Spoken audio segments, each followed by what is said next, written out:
परमेश्वर पिता का धन्यवाद हो कि उसने हमें एक बार फिर से अवसर दिया है कि हम उसके भवन में आएं, उसके पास आएं, उसके चरणों में आएं और उसकी संगति को प्राप्त करें। और जबकि परमेश्वर पिता ने अपनी करुणा की बहुतायत और बचाने की सच्ची प्रतिज्ञा के कारण हम आज फिर से विचार करेंगे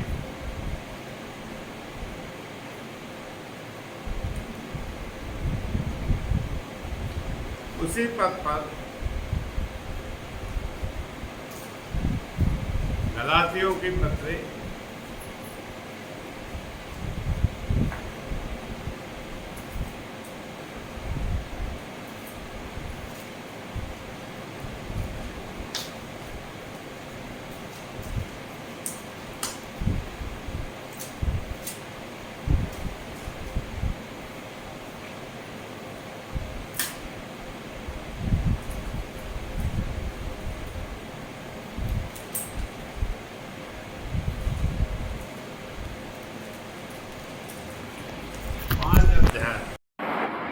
जो हमने अभी पढ़ा है उत्तरवादी की रीति पर पढ़ा और परमेश्वर पिता हमारा स्वर्गीय पिता है और इस कारण से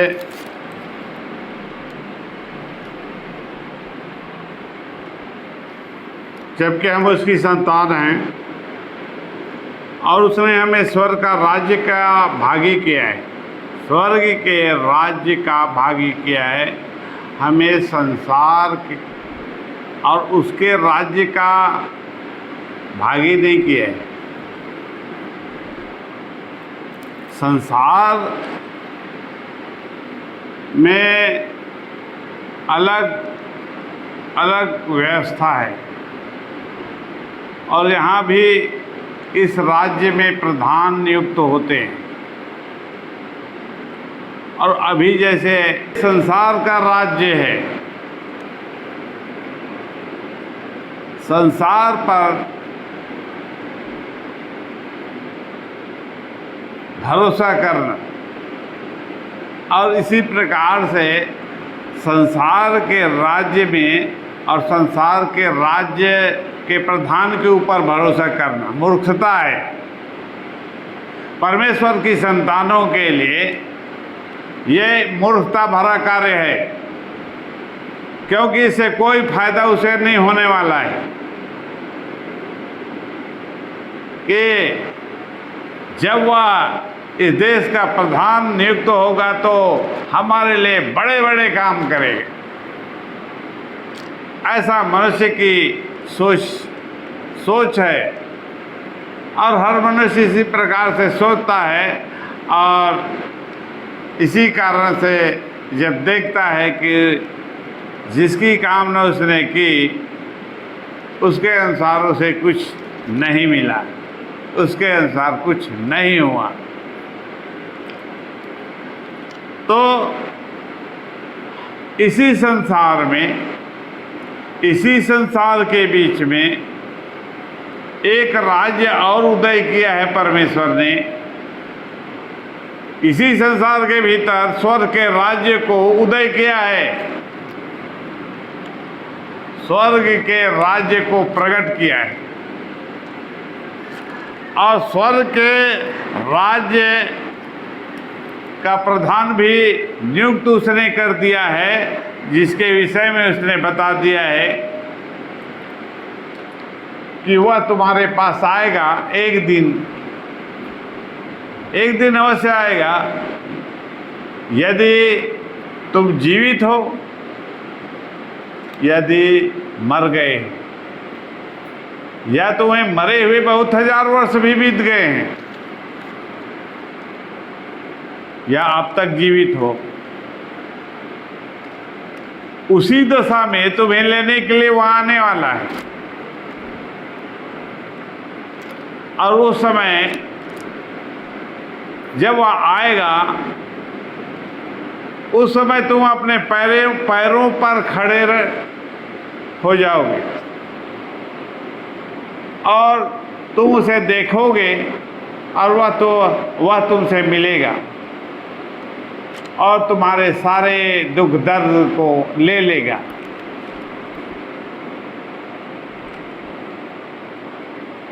और स्वर्ग का वह राज्य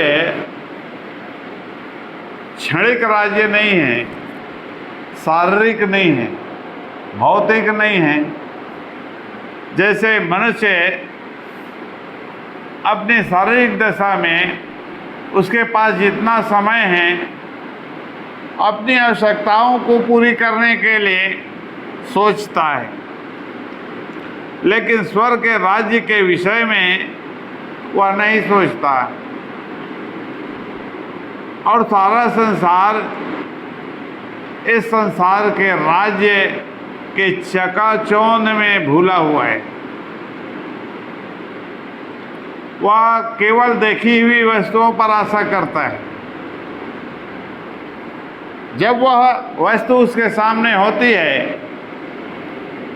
तब वह चाहता है कि वह उसे उसके जीवन काल में मिल जाए। जन्म से लेकर इसी संसार में शरीर में आनंद की बाढ़ जो होता है, खुशी की बाढ़ जो होता है, और वह इसी कार्य में लिप्त है, संसार में इसी कार्य में लगा हुआ है। जन्म से लेकर मृत्यु तक वह इसी में फंसा हुआ है। लेकिन स्वर्ग का राज्य परमेश्वर की संतानों के लिए है जो आत्मा में जीवित हैं। जो आत्मा में जीवित किए गए हैं वे ही स्वर्ग के राज्य के भागी हैं।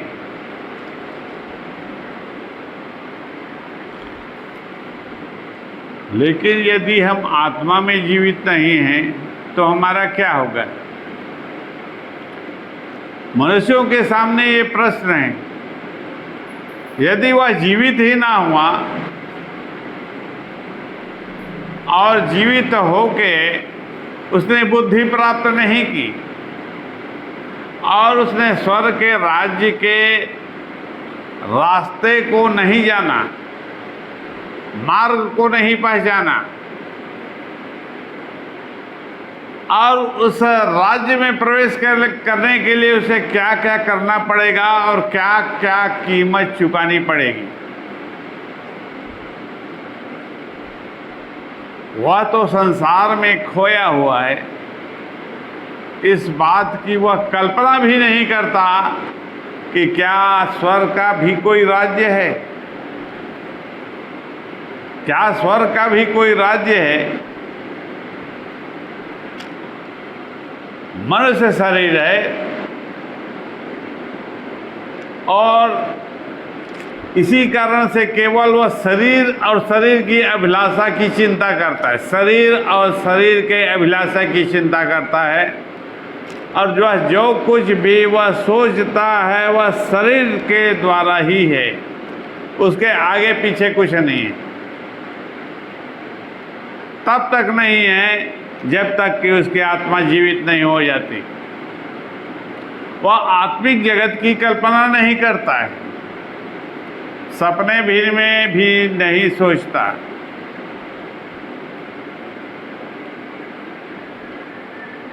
तो उस आत्मिक राज्य से वह एकदम विमुख है।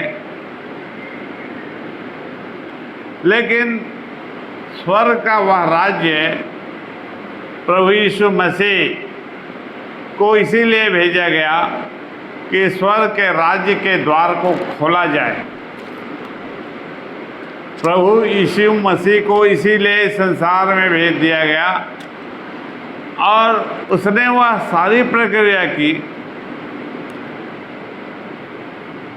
इस संसार के राजा ने मनुष्यों को झूठा आश्वासन दिया कि जब मैं राजा के पद पर नियुक्त होकर आऊँगा तो तुम्हारे भलाई के लिए बड़े बड़े काम करूँगा। और सारा संसार और सारे संसार के लोग इस आशा से उसकी ओर देखते हैं कि जब वह जीतेगा तो हमारे लिए ऐसे ऐसे बड़े बड़े काम उद्धार के करेगा वह।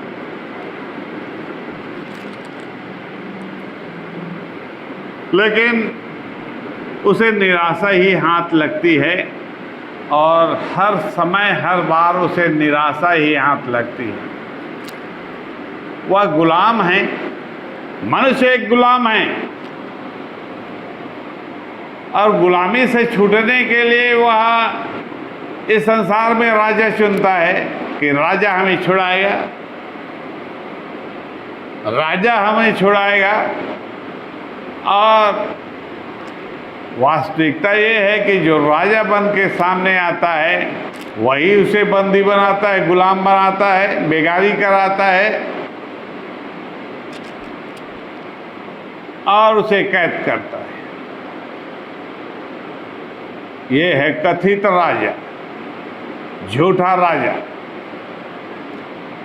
उसका राज्य झूठा है, वहां पर उसे कोई भी फायदा नहीं होने वाला इस संसार में, और संसार के लोग इसी भ्रम में पड़े हुए हैं और इसी झूठी आशा को थामने के कारण वे लगातार कहरते हैं, पीड़ाओं में कहरते हैं, और उनका कुछ भी नहीं होता, कुछ भी हासिल नहीं आता। लेकिन स्वर्ग के राज्य के प्रधान जो प्रभु यीशु मसीह है, स्वर्ग के राज्य के प्रधान जो प्रभु यीशु मसीह है, उसने मनुष्य को जीवित आशा दी, और उसने यह प्रमाण भी दिया मनुष्यों के आत्माओं के सामने। स्वर्ग का राज्य में अनगिनत आत्मा है, और उसके सामने उसने अपने प्रमाण को दिया, सही रीति से दिया, सच्चे कार्य को कर अपना बलिदान किया, अपना लहू बहाया और दुख उठाया और दुख सहा। एक मनुष्य के लिए उसने अपने प्राण को अर्ध की नाई उंडेल दिया। मनुष्यों के प्राण को बचाने के लिए, इस संसार के मनुष्यों को बचाने के लिए, प्राण से तात्पर्य उस आत्मा से है जो उसके भीतर है। उस आत्मा को बचाने के लिए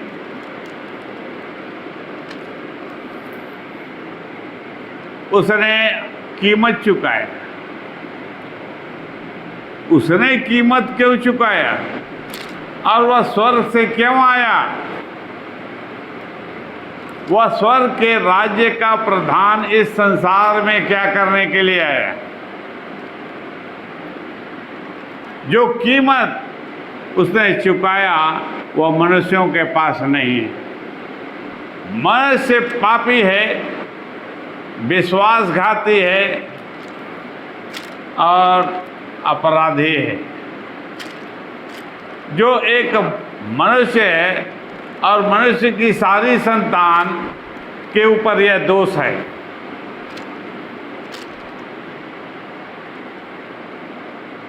और दूसरी बात यह है, इस दोष के कारण उसके ऊपर श्राप है, और यह श्राप परमेश्वर की ओर से दिया गया श्राप है। मनुष्य चाहे कुछ भी कर ले, उस श्राप से जो परमेश्वर की ओर से मनुष्यों को दिया गया वह कभी नहीं छूटने वाला। उस श्राप से केवल छुड़ाने वाला यीशु मसीह है। जब तक वह तुम्हारे लिए कीमत ना चुकाए जब तक वह तुम्हारे लिए कीमत नहीं चुकाए, सत्यानाश के श्राप से तुम कभी मुक्त नहीं हो सकते। यद्यपि तुम बहुत से धन इकट्ठा कर लिए, बहुत से शक्ति को प्राप्त कर लिया और बड़े बलवंत बन गए और तुम्हारे सामर्थ्य की गूंज चारों तरफ हो गई और तुम बहुत पावरफुल भी हो गए, लेकिन श्राप तुम्हें जीने नहीं देगी, छुटकारा होने नहीं देगी, तुम स्वतंत्र नहीं हो पाओगे, तुम्हारा कोई भी काम सफल नहीं होगा और अंत में तुम मिट्टी के हो और मिट्टी में मिल जाओगे। स्वर्ग के राज्य में कभी प्रवेश नहीं करने पाओगे, स्वर्ग के राज्य में कभी प्रवेश नहीं कर पाओगे।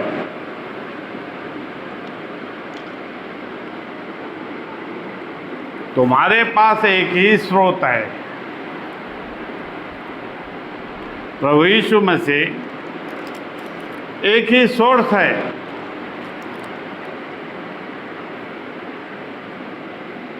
जिसके अनुग्रह और प्रेम के द्वारा तुम स्वतंत्र किए जाओगे,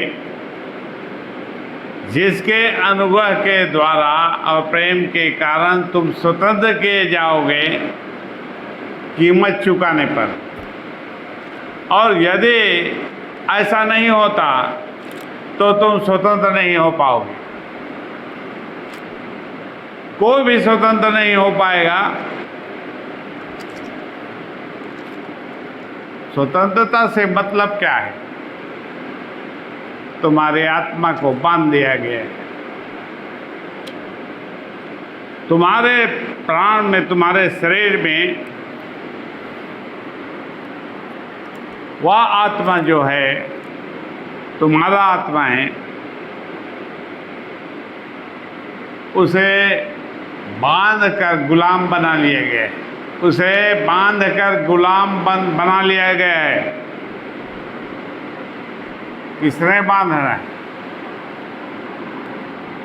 उस स्वर्ग के प्रधान ने तुम्हें कैदी बना लिया है और उसका कैदी बनाने वाला वह शक्ति, वह नाम जो प्रभु यीशु मसीह की आज्ञा के कारण तुम्हें बंदी बनाया है, परमेश्वर की आज्ञा के कारण तुम्हें बंदी बना के कैद में रखा हुआ है।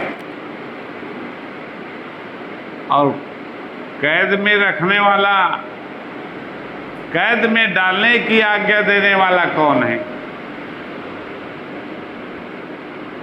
कैद में डालने की आज्ञा लूसीफर है, उसके ही कर्मचारी हैं जो मनुष्यों की आत्माओं को पकड़ पकड़ के अधोलोक में ठूंस देते हैं, मनुष्यों की उसी आत्मा को पकड़ कर वे कैदी बना लेते हैं, गुलाम बना लेते हैं और वे कभी स्वतंत्र नहीं हो पाते। यदि वह जीवन में, अपने शारीरिक जीवन में अपने आप को स्वतंत्र, अर्थात अपनी आत्मा को स्वतंत्र कराने में असफल हो गया, अपने आप को, अपने आत्मा को स्वतंत्र कराने में असफल हो गया तो क्या होगा? उस अंधकार में वह पहुंचा दिया जाएगा जिसे काल कोठरी कहते हैं, जहाँ जरा भी प्रकाश नहीं, जहाँ जरा भी प्रकाश नहीं। लेकिन तुम जो परमेश्वर की संतान हो, उसके विषय में क्या लिखा है 5 अध्याय 1 पद में, गलाती में? उसी ने स्वतंत्रता के लिए हमें स्वतंत्र किया है, अतः इसी में स्थिर रहो और दासत्व के खुले मिश्रित से न निकलो। मसीह ने तुम्हें स्वतंत्र करने के लिए, तुम गुलाम नहीं हो अब, तुम्हारी आत्मा कैद में नहीं है, वे बंदी नहीं हैं, लेकिन मसीह ने तुम्हारी आत्मा को स्वतंत्र किया है। इस बात को जान लो। उस आत्मा को जो तुम्हारे शरीर के भीतर होता है, शरीर के साथ होता है, उसी आत्मा को मसीह ने स्वतंत्र किया है। यदि वह स्वतंत्र ना हो तो तुम गुलाम हो, और जब गुलाम हो, कोई भी व्यक्ति जब गुलाम बन जाता है तो सब दूसरे लोग भी उसे गुलाम बनाना चाहते हैं। एक व्यक्ति ने ऐसे उसे गुलाम बना लिया तो दूसरा भी उसे अवसर मिलेगा तो उसे गुलाम बना लेगा। आत्मिक जगत में जो भी तुम्हें मिलेगा, आत्मिक लोक में जो भी शक्ति मिलेगी, मनुष्य की शक्ति निर्बल है और वह बिना काम की है, वह कुछ भी नहीं कर सकती। लेकिन जो आत्माओं की शक्ति है वे बलवंत कहे जाते हैं। आत्माएं बलवंत कहलाती हैं। आत्मिक जगत में इनका ही राज्य चलता है, इनका ही जोर चलता है, और ये मनुष्य पर भी अपना जोर आजमाइश करके उन्हें कैदी बनाते हैं और उनसे अपने कार्य को कराते हैं। वो जैसा बोलता है वो वैसा ही करता है। क्यों? ये बलवंत कभी भी किसी भी समय किसी भी विषय के कारण मनुष्य की उस आत्मा को कैद कर लेती है। मनुष्य की उस आत्मा को कैद कर लेती है। उसका खास कारण है व्यवस्था में दोषी ठहराए जाना। मनुष्यों को व्यवस्था में अर्थात नियम में अर्थात कानून के अनुसार, स्वर्ग का कानून, आत्मिक जगत का कानून, उसमें वह दोषी ठहराया गया है। आज किसी को इस जेल में बंद कर दिया गया है, कल दूसरे जेल वाला आके उसे ले जाएगा और वहाँ पर कैद कर दिया जाएगा। इसी प्रकार से वह अनंत कैद में है। मनुष्य की आत्मा अनंत कैद में होती है। उसका छुटकारे का कोई नामो निशान नहीं है कि जैसे इस संसार में लोग इस साल आशा करते हैं कि 20 साल की सज़ा मिली है और 20 साल के बाद वह स्वतंत्र कर दिया जाएगा, लेकिन आत्मिक जगत में वह स्वतंत्र नहीं किया जाएगा कभी भी। आत्मिक जगत में वह आत्मा स्वतंत्र नहीं होगी, और स्वतंत्र भी हो जाए तो जाएगी कहाँ? वहाँ तो घोर अंधकार और मृत्यु का देश है।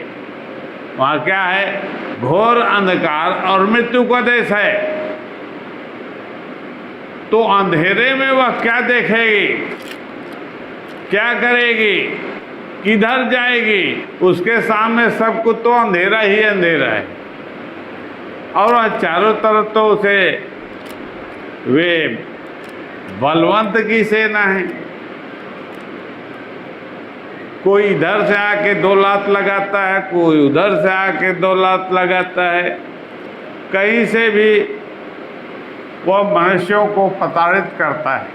अधोलोक है जहाँ वे आत्माएं लगातार एक दूसरे को मारती हैं और प्रताड़ित करती हैं और घात करती। लेकिन मनुष्य की आत्मा स्वतंत्र नहीं होती,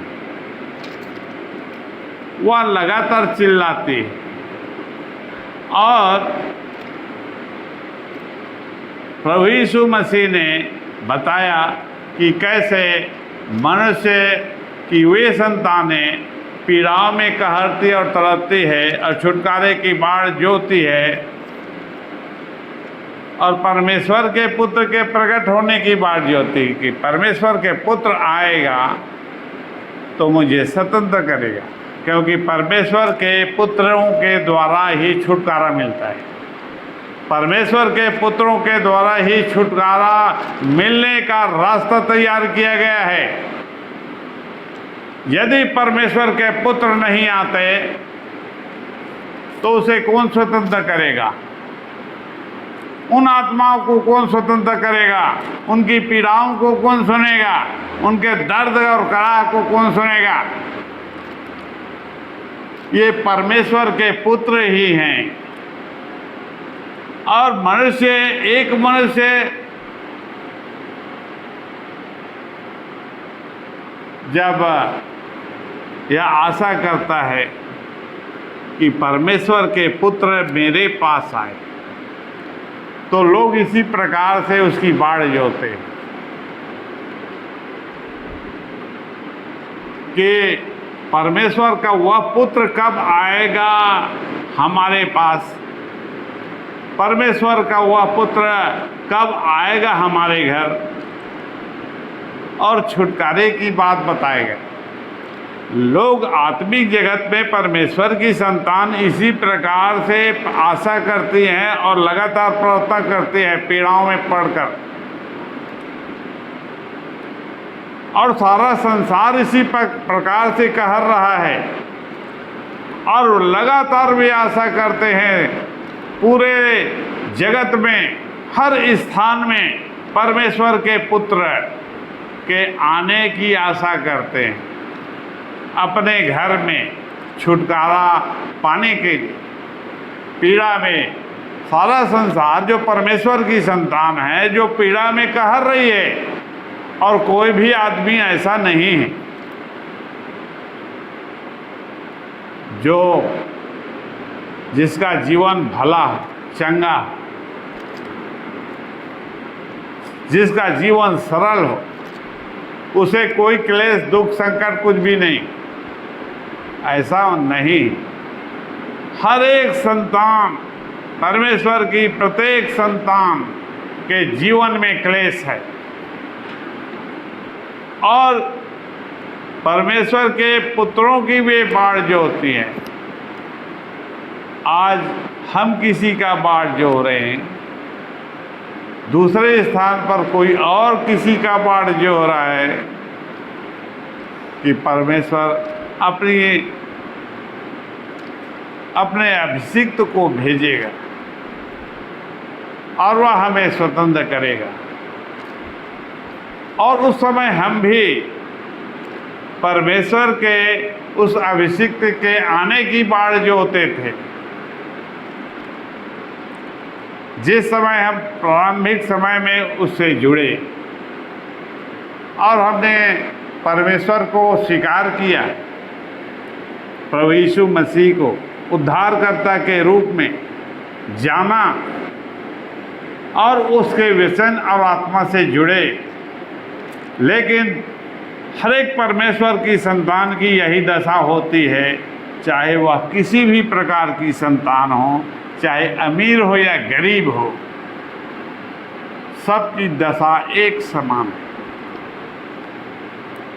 वह लगातार छुटकारे की बाढ़ जो होती है इस संसार में, ये श्राप है परमेश्वर का। इस श्राप के कारण वह बंधा हुआ है, परमेश्वर के इस श्राप के कारण वह बंधा हुआ है। संसार का एक भी मनुष्य और कोई भी प्राणी श्राप से मुक्त नहीं है और वह बंधा हुआ है, उससे वह छुटकारा नहीं पाता।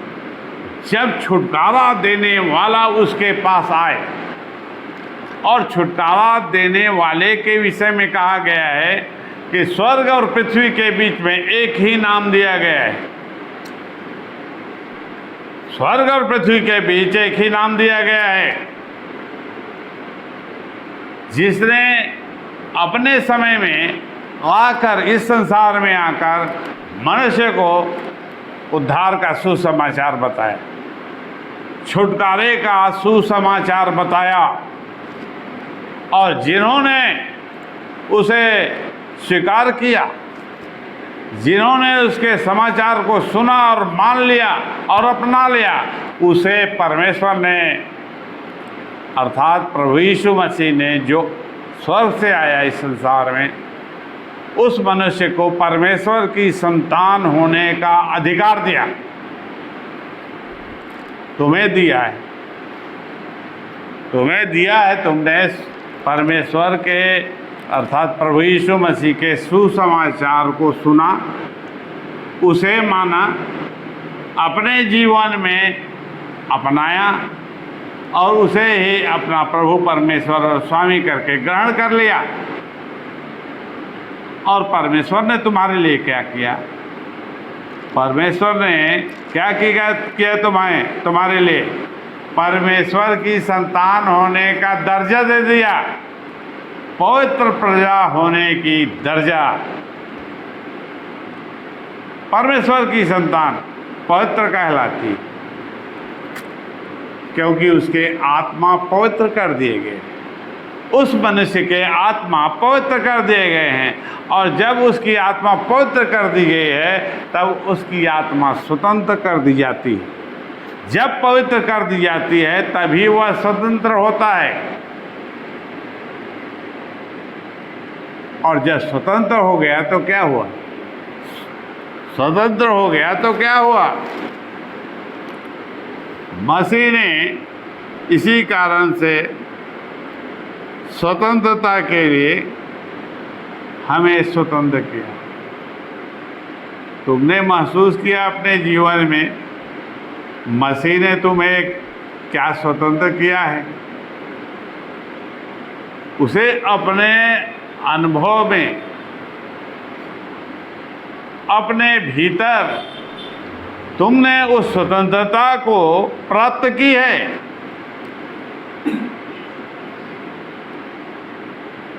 तुम्हें भरोसा हो गया।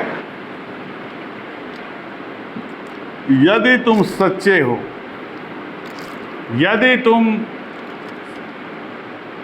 सच्चे हो, तुमने सच्चाई को अपनाया है, परमेश्वर की सच्चाई को मान लिया है, और सच्चाई को मान लिया है, तो तुम्हें यह भरोसा हो जाएगा कि तुम स्वतंत्र कर दिए गए हो। तुम स्वतंत्र कर दिए गए हो। जो सच्चा है, अर्थात जिनके काम सही हैं, जिनके काम सही हैं, और वह लगातार सच्चाई को प्राप्त करने के लिए प्रयास करता है, उस सुसमाचार के वचन को सुनकर उसके बाद वह पूरा प्रयास करता है। प्रभु यीशु मसीह का लहू हमेशा पापों से धोकर शुद्ध और पवित्र करता है। पहला काम किया उसने पवित्र करने का, पहला काम किया। पवित्र करने के बाद उसने स्वतंत्र करने का काम किया। जब उसने पवित्र किया और पवित्र करके धर्मी ठहरा दिया, तब तुम्हारी आत्मा को स्वतंत्र कर दिया, स्वतंत्रता दे दी। तुम्हारी आत्मा स्वतंत्र हो गई। तुम्हें किसी बात का डर नहीं होना चाहिए। तुम्हें किसी बात का डर नहीं होना चाहिए। अब यहाँ पर कहता है कि जो स्वतंत्रता तुम्हें मिली है उसमें स्थिर रहो। स्थिर रहो अर्थात बने रहो। स्वतंत्र होने की स्थिति में लगातार बने रहो।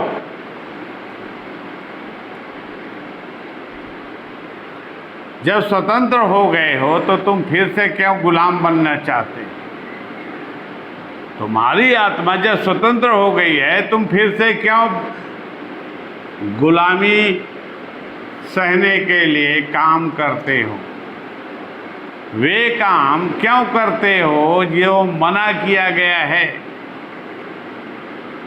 सब बातें तुम्हें बता दी गई हैं सुसमाचार के द्वारा, प्रभु यीशु मसीह के द्वारा, पवित्र आत्मा के द्वारा, कि एक मनुष्य कैसे कैद होता है, कैसे गुलाम बनता है और कैसे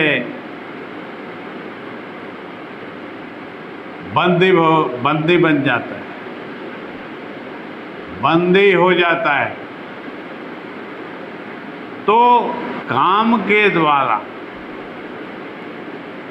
अपने काम के द्वारा मनुष्य फिर से दासत्व के जुए में फिर से फंस जाता है। वही काम फिर से कहने का मतलब, जो बुरा काम तुमने करते थे पहले ना, तुम्हें कोई समझ नहीं थी, तुम्हें कुछ भी ज्ञान नहीं था कि हम अच्छा कर रहे हैं बुरा, हमारे काम ठीक हैं या नहीं हैं, हमारे लिए सच्चा है कि नहीं, वचन सम्मत है कि नहीं, स्वर्ग के परमेश्वर के अनुसार है कि नहीं। यदि नहीं है तो वह रास्ता गुलामी की ओर फिर से जा रहा है, गुलामी की ओर फिर से वह रास्ता जाता है, उसमें तुम उस मार्ग में फिर से चलने लगे हो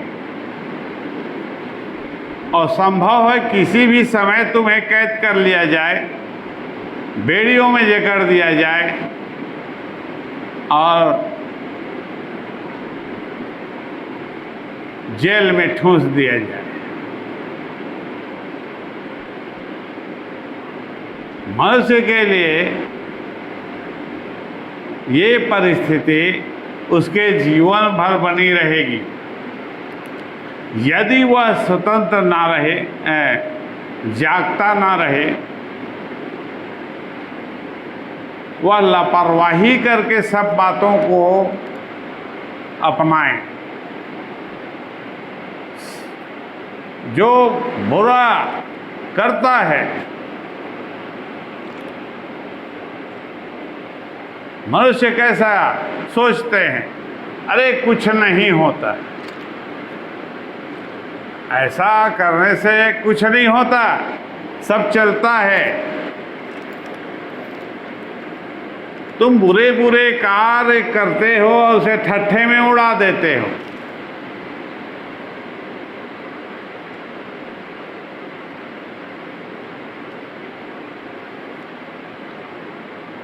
फिर से दासत्व के जुए में जुटना चाहते हो। 2 पद, देखो मैं पवित्र तुझसे कहता हूँ, यदि खतना कराओगे और मसीह से तुम्हें कुछ लाभ न होगा। और यहाँ पर इसका मतलब हम इस प्रकार से करते हैं, खतना कराना मतलब शरीर पर भरोसा रखना। इसका अर्थ इस प्रकार से है, शरीर पर भरोसा रखना। तुम शरीर पर भरोसा रखते हो या आत्मा पर? शरीर में खतना शरीर का काम है, ये आत्मा का काम नहीं है। शरीर में तुम लाभ प्राप्त करना चाहते हो, लेकिन वास्तविक जो लाभ है स्वर्ग के राज्य में है। आत्मा के द्वारा ही वास्तविक स्वतंत्रता है। आत्मा का काम, तुम्हारे आत्मा का कार्य सच्चा है, सही है,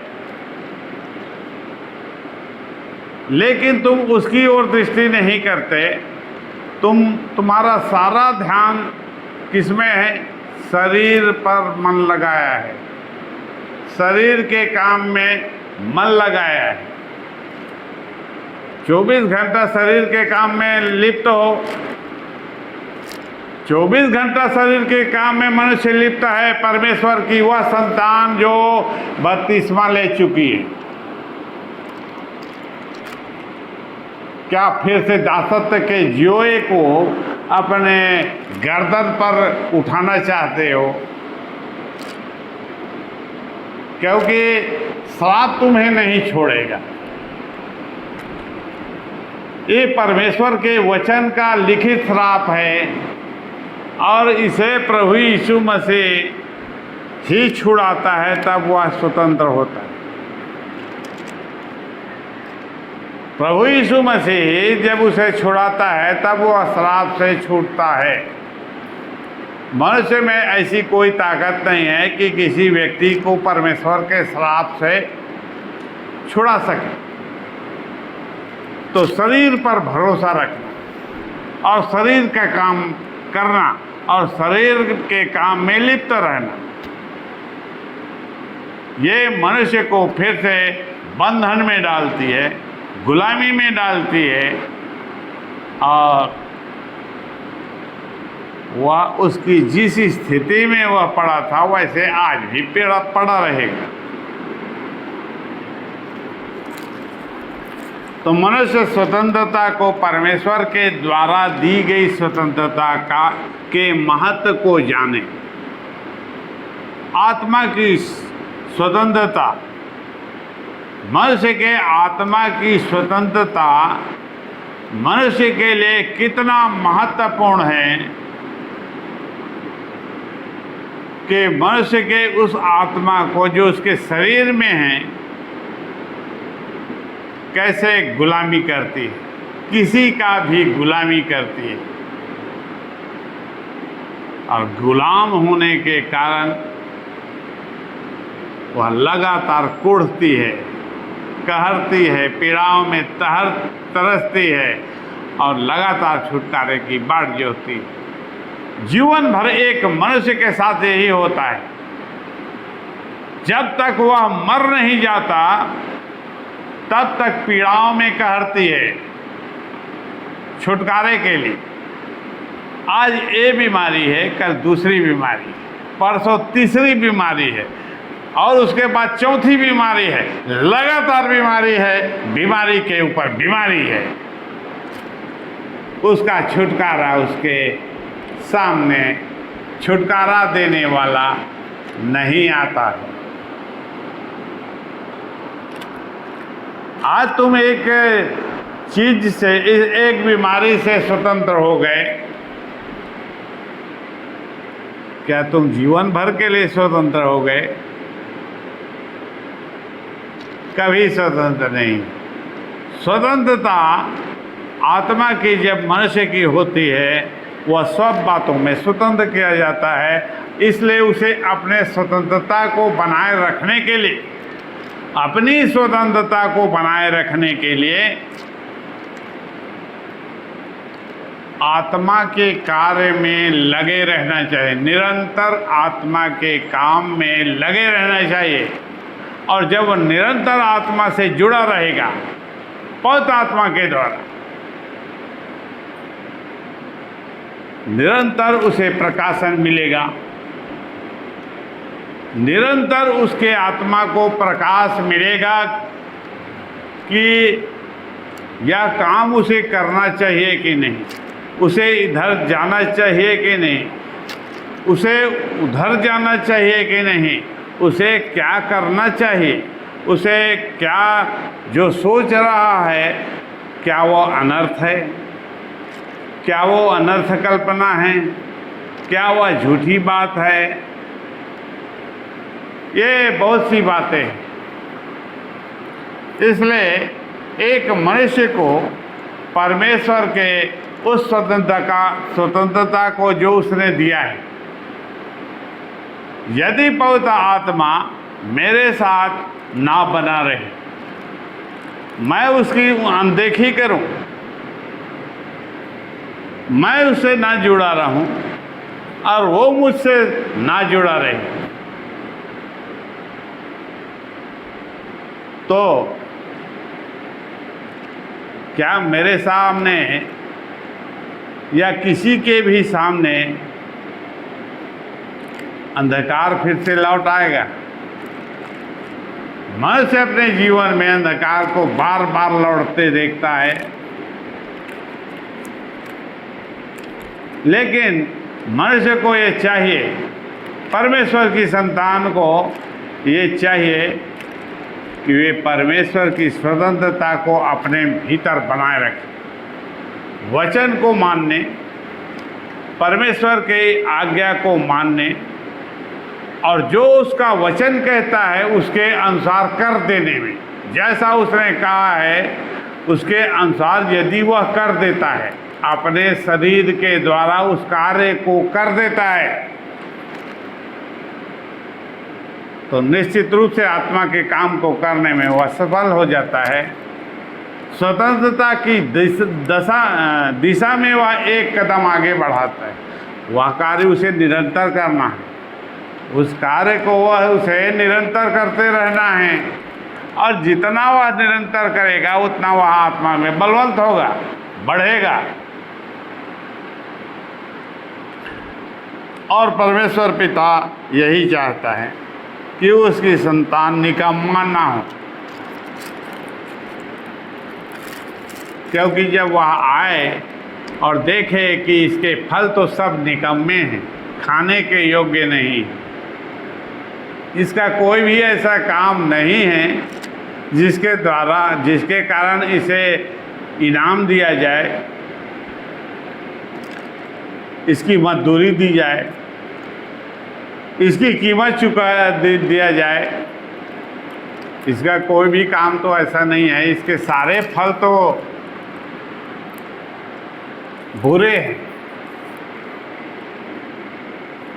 ये फल सामने जो दिख रहा है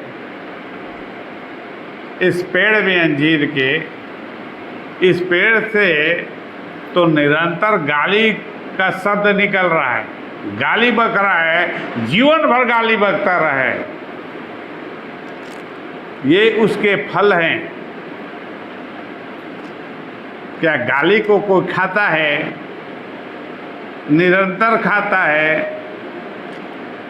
तुम्हारे पास क्या ऐसा असाध्य रोग तुम्हारे मुंह में, जीभ में लग गया है कि बिना चाहे तुम गाली को बिना याद किए, बिना सोचे विचारे हर शब्द में गाली बोलते हो? यही तो असाध्य रोग है। आदमी नहीं चाहता गाली बकना, लेकिन वह निरंतर गाली बकता है, बार बार। अभी बोलेगा मैं नहीं करूँगा, अभी बोलेगा वह गाली नहीं बकूँगा, लेकिन तुरंत एक सेकेंड बाद वह गाली बकने लगे। ये असाध्य रोग है, मनुष्य के भीतर, मनुष्य के आत्मा का असाध्य रोग। वह उससे कभी स्वतंत्र नहीं होगा। वह असाध्य रोग के रूप में उसकी आत्मा को चर दिया है उसने। जैसे आत्मा शरीर को गला देता है असाध्य रोग, तो ये असाध्य रोग है आत्मा का, जो मनुष्य के आत्मा को उसने गला दिया है, इतना मार के निकम्मा कर दिया है कि वह चंगा कभी नहीं हो सकता। तो क्या वह स्वर्ग के राज्य में प्रवेश करेगा? वह तो मृत हो चुका है, उठकर खड़े होने की शक्ति उसमें नहीं है, जीवन ही नहीं है। परमेश्वर के पुत्र के शब्द को वह नहीं सुन पा रहा है, सुनाई ही नहीं देता। सुनाई नहीं देता का मतलब क्या है? यही असाध्य रोग है कि कान उसका क्या हो गया है? पूरी रीति से बंद हो गया है। उसके आत्मा का कान बहरा हो गया है। परमेश्वर का शब्द उसे सुनाई नहीं देता। सुनता कौन है? मनुष्य की आत्मा यदि जीवित है तभी परमेश्वर के शब्द को वह सुनेगी।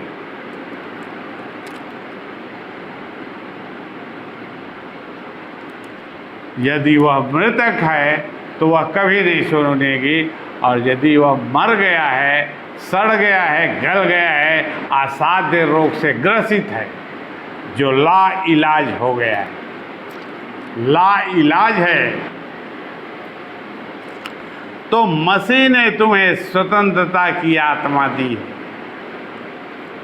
तुम्हें स्वतंत्रता की आत्मा दी है, फिर से असाध्य रोग से ग्रसित होने के लिए नहीं दी। फिर से असाध्य रोग से ग्रसित होने के लिए नहीं दी है कि सब प्रकार के बुरे बुरे काम मन लगाकर तुम परमेश्वर की संतान होने के बावजूद करो, असाध्य रोगी के रूप में।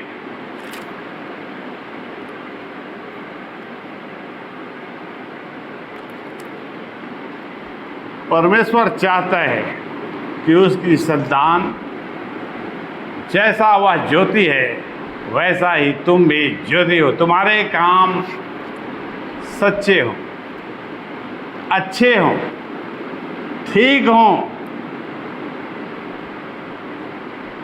और क्या पढ़ा हमने?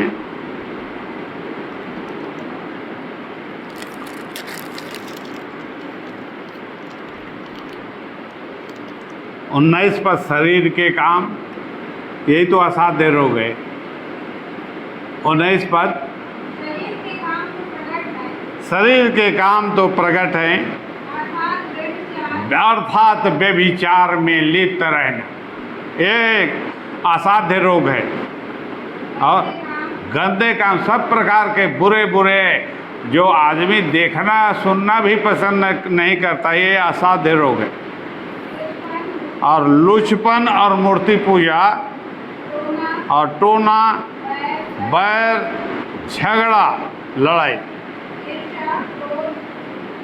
ईर्षा, क्रोध, विरोध, फूट, विधर्म, ये सब असाध्य रोग हैं। और दाह, मतवालापन और लीला क्रीड़ा, लीला क्रीड़ा में सारा संसार लिप्त है। सारा संसार दास में लिप्त है, मतवालेपन में लिप्त है। मतवालापन क्या है? नशाखोरी। निरंतर इस असाध्य रोग से वह ग्रसित है। और इनके ऐसे बहुत से काम हैं और इन पर तुम खुद खोज खबर कर रख सकते हो कि असाध्य रोग जो मनुष्य के भीतर है वो यही है असाध्य रोग। ये आत्मा के रोग हैं जो मिटाए नहीं मिटते, दवाई खाने से नहीं मिटता,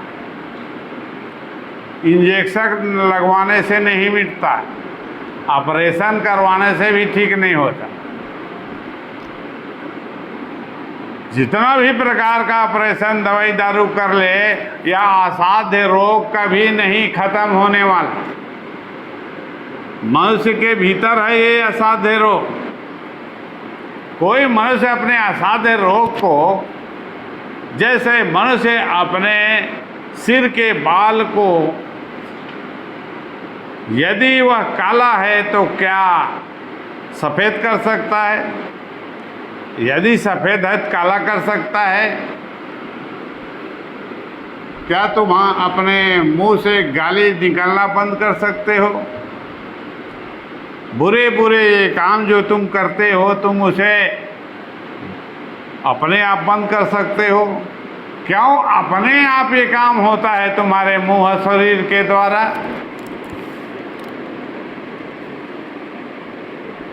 इन पर तुम्हारा कोई नियंत्रण नहीं है। इन पर तुम्हारा कोई नियंत्रण नहीं है, तुम्हारे वश में नहीं है ये, या तुम में लगा है। ये तुम्हारे रोग हैं जो असाध्य रोग कहलाते हैं, जिनका इलाज तुम्हारे पास नहीं है और किसी के पास भी नहीं। तो कैसे बड़े बड़े बड़ी बड़ी बात करते? तुम अपने आप का छुटकारा नहीं कर सकते, क्या दूसरों का छुटकारा करोगे? तुम दूसरों के उद्धार की बातें करते हो। उद्धार देना उद्धार देने वाले के द्वारा होगा। मनुष्य मनुष्य का उद्धार नहीं कर सकता है। वह अपने प्राण को नहीं बचा सकता, दूसरे प्राण को क्या बताएगा?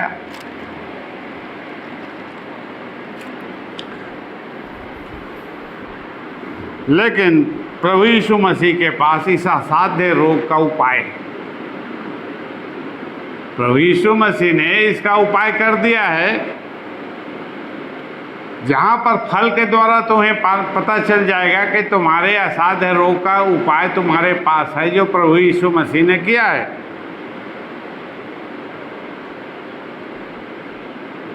पर 22 पद, पर आत्मा का फल प्रेम, आनंद, शांति और धीरज,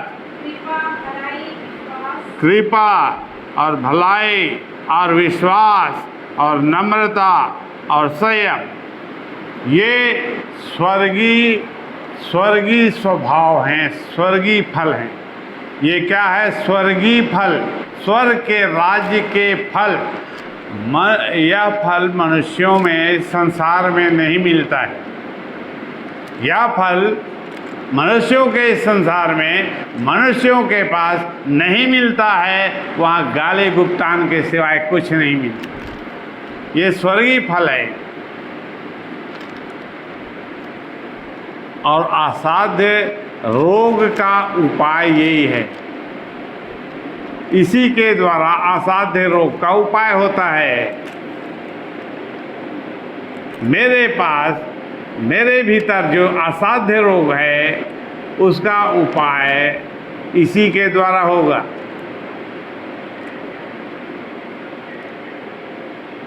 ये स्वर्गीय उपाय है, मनुष्यों के उपाय नहीं है, परमेश्वर के उपाय हैं। परमेश्वर के अभिषिक्त प्रभु यीशु मसीह के उपाय हैं। तो इनके पीछे पड़ना, इस फल के पीछे एक मनुष्य जो परमेश्वर की संतान है लगा रहे, उसी में लगा रहे, इसी की खोज में लगा रहे, इसी को वो सिद्ध करने में लगा रहे। जब उस विषय पर, उस वचन पर, उसके ऊपर जब मैं काम करूँगा, जब मैं प्रेम के ऊपर काम करूँगा, तभी प्रेम को जानूँगा और प्रेम सिद्ध होगा। मेल के ऊपर काम करूँगा, मेल के ऊपर काम करूँगा, तब मैं उसे जानूँगा, उस पर सिद्ध हूँ। उससे पहले मैं जब तक उसे अपने जीवन में उपयोग में नहीं लाऊंगा, तब तक उसके विषय में कुछ भी नहीं जानूँगा, न वह उसमें आगे बढ़ सकता। संयम पर मैं काम ना करूं। संयम का मतलब है बलपूर्वक उस फल को रोकना, उस स्वभाव को रोकना जो मेरे शरीर के ऊपर दबाव डालती। उसे आत्मा की शक्ति के द्वारा, अर्थात पवित्र आत्मा के द्वारा उसे कैसे रोका जा सकता है? संयम के द्वारा। ये बहुत सी बातें हैं, अलग अलग आदमी इस पे विचार करे और सब में इस प्रकार से स्वतंत्रता का उपाय दिया है प्रभु यीशु मसीह ने अपने वचन में। कैसे एक मनुष्य अपने आत्मा को अपने भीतर शरीर से स्वतंत्र कर सकता है, कैसे एक मनुष्य अपने भीतर अपने शरीर से अपनी आत्मा को स्वतंत्र कर सकता है। लेकिन शरीर में मन लगाना, शरीर में मन लगाना क्या है? शरीर में मन लगाना तो क्या है? मृत्यु है। शरीर पर मन लगाना मृत्यु है। तुम मृत्यु की कामना, अपनी ही मृत्यु की कामना क्यों करते हो? दूसरे शब्दों में कहता हूँ, तुम अपने मृत्यु के लिए प्रार्थना क्यों करते हो? अपने ही मृत्यु के लिए परमेश्वर से प्रार्थना क्यों करते हो? मनुष्य अंधा है और नहीं जानता कि वह क्या कर रहा है। वह ठीक बोल रहा है ये गलत बोल रहा है, ये नहीं जानता है मैं ठीक हूँ या नहीं हूँ, जो कुछ कर रहा हूँ गलत है या सही, नहीं जानता है। जो उसे अच्छा लगता है वही करता है। तो मनुष्य क्या करता है? प्रतिदिन अपनी मृत्यु का उपाय करता है, प्रतिदिन अपने मृत्यु के लिए प्रार्थना करता है। क्या तुम अब अपनी मृत्यु के लिए प्रतिदिन परमेश्वर से प्रार्थना करोगे? शरीर पर मन लगाना मृत्यु है, इसके अनुसार तुम निर्णय कर सकते हो। हे प्रभु, मुझे मेरे पास इस वस्तु की कमी है, मुझे दे दे। लौ लगा के एक व्यक्ति प्रार्थना कर रहा है कि मुझे कार दे दे, कार दे दे, मतलब हे प्रभु मुझे मृत्यु दे दे। इसे इस प्रकार से तुम कह सकते हो, हे पिता परमेश्वर, प्रभु यीशु मसीह के नाम में मुझे मृत्यु दे दे। बात को समझो, परमेश्वर के वचन को। मनुष्य केवल मृत्यु को मांगता है, शरीर पर मन लगाना मृत्यु ही है। आज का वचन यहीं तक।